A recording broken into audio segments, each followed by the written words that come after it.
Hey everyone, Nick Nielsen, certified financial planner. Today I want to answer the question, do I need an emergency fund? And I'm going to give you a personal story.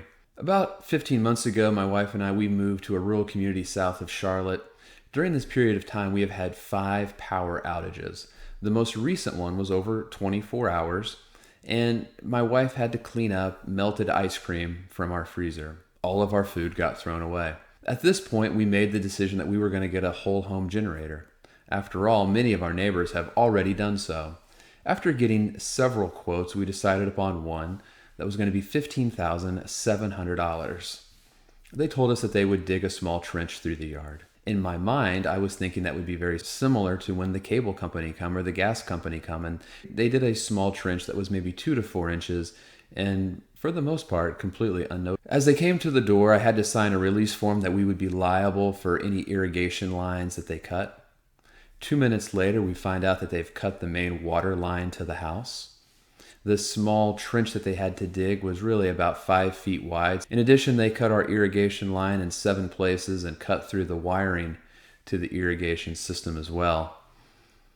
In addition to that, there will probably be new sod, at least in part of our backyard where the kids play. And just the way that life works, the engine light came on in my car today. So I'm headed to the dealership, and we all know that means at least $1,000 most likely. So this project was $15,700, which was a major purchase in and of itself, will probably turn into a nearly $25,000 week of expenses. And this is the exact reason why we need an emergency fund. We never know when life is going to happen.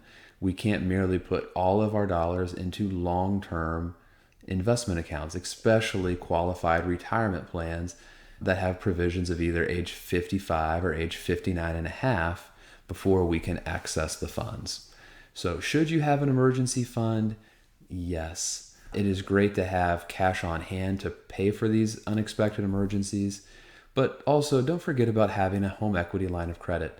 Too often recently we've been having conversations with families and we find out that they have a lot of equity in their home, but they don't have a home equity line of credit. Go ahead and get that in place now while you don't need it, because when you do need it, you'll have it there and it's accessible.